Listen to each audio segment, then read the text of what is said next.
Всем привет, дорогие друзья! Сегодня хочу поделиться с вами рецептом удивительно вкусных и ароматных булочек с ореховой начинкой, с изюмом и сливочной карамелью. Булочки получаются просто невесомые, такие вкусные, тесто воздушное, много начинки и сверху сливочная карамель. Это просто невероятно вкусно. Очень рекомендую их приготовить и попробовать.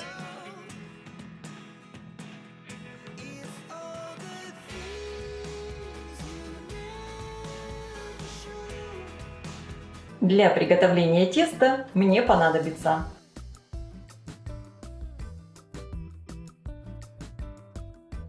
в теплом молоке, температура которого примерно 38 градусов, разведу дрожжи. Добавляю 2 чайные ложки сахара от общего количества, всыпаю дрожжи, хорошо перемешиваю и оставлю постоять на минут 5-7. В миске смешаю растопленное сливочное масло с яйцом, добавляю оставшийся сахар, щепотку соли и чайную ложку экстракта ванили. Также можно использовать и ванильный сахар. Хорошо разбалтываю вилкой. Для рецепта я использую яйцо крупного размера. Вес яйца со скорлупой примерно 70-72 грамма. Я просеиваю часть муки. Немного муки оставлю, так как для рецепта может ее понадобиться чуть больше или чуть меньше. Буду ориентироваться по консистенции теста. Вливаю в муку подошедшие дрожжи. Также добавляю сдобную часть – масло с сахаром и с яйцом. Перемешиваю сначала лопаткой.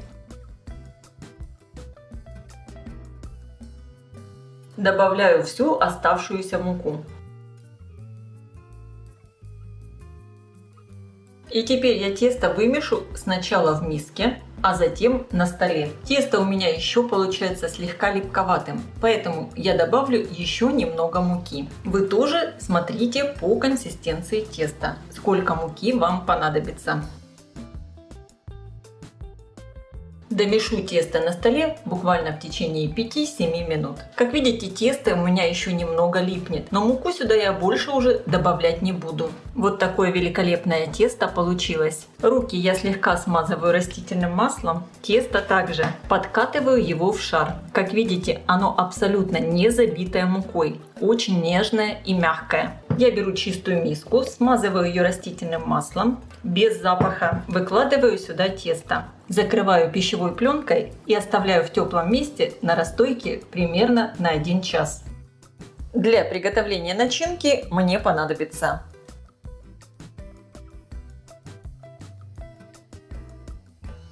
грецкие орехи. Я предварительно обсушила в духовке при температуре 170 градусов примерно 10 минут.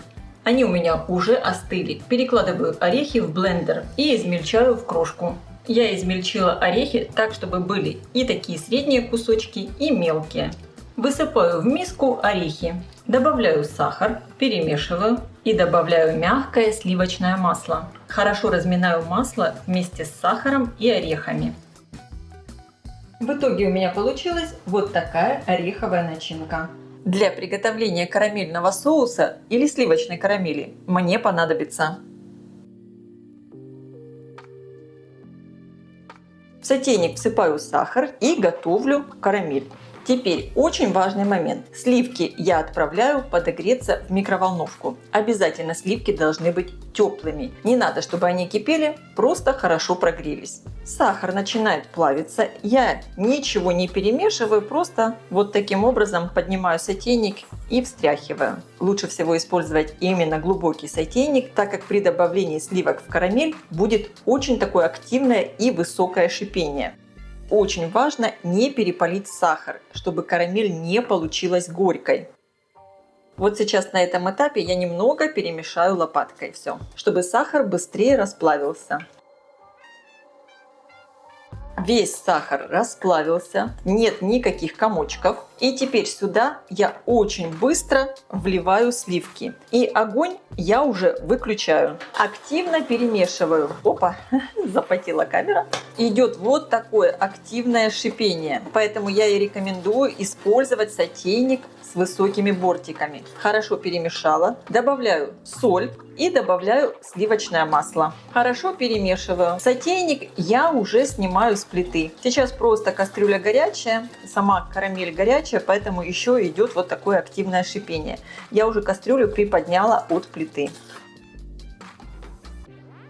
Посмотрите в итоге, какая красивая сливочная карамель получается. Карамель я переливаю в пиалку, чтобы она быстрее остывала. И чтобы сверху не образовывалась корочка, прикрываю карамель сверху пленкой прямо в контакт. Тесто просто великолепно подошло. Стол подпыляю мукой, выкладываю тесто. Руками сначала его немного растягиваю. Сверху также слегка подпыляю мукой и раскатываю скалкой в прямоугольный пласт.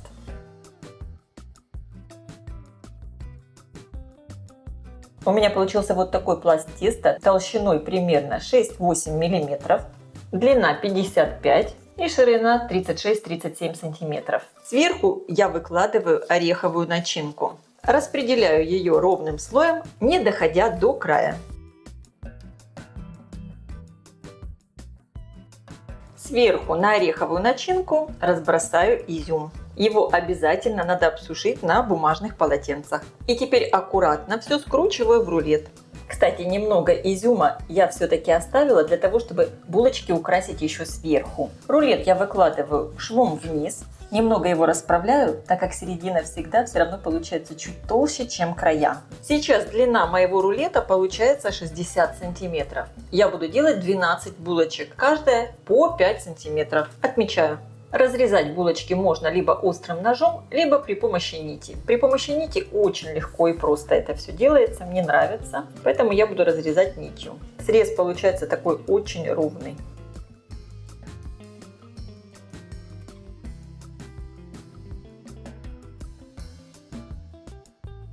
И теперь выкладываю заготовки на противень. Я его выстелила пергаментной бумагой. Размер противня 34 на 26 сантиметров. Выкладываю булочки и немного их прижимаю.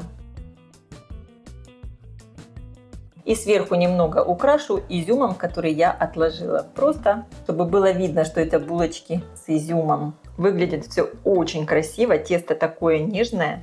Накрываю их сверху пленкой и оставляю на расстойке примерно минут на 20-25. Подошедшие булочки отправляю в хорошо разогретую до 180 градусов духовку примерно на 20 минут. Конечно, вы ориентируйтесь по своей духовке. Противень я ставлю на средний уровень, включен верх и низ духовки. Булочки я достала из духовки. Вы только посмотрите, какие красавицы получились. Конечно, обязательно проверяем готовность деревянной шпажкой. Ну, здесь все готово. Остывшую сливочную карамель я переливаю в кондитерский мешок. Булочки аккуратно перетаскиваю на решетку и сверху поливаю их сливочной карамелью. Конечно, если вы не хотите использовать карамель, вы можете просто их присыпать сверху сахарной пудрой. Я использовала не всю карамель. Эту карамель можно отправить в холодильник, когда надо. Ее можно слегка подогреть и использовать как соус, либо как добавку в кремы. Это очень вкусно. Булочки получаются просто невесомые, такие вкусные, тесто воздушное, много начинки и сверху сливочная карамель. Это просто невероятно вкусно. Очень рекомендую их приготовить и попробовать. А я желаю всем приятного просмотра и приятного аппетита. Если видео вам понравилось, ставьте лайки, пишите комментарии, делитесь им с вашими друзьями в социальных сетях. Подписывайтесь на мой канал Люда Язиков «Позитивная кухня». Всем пока!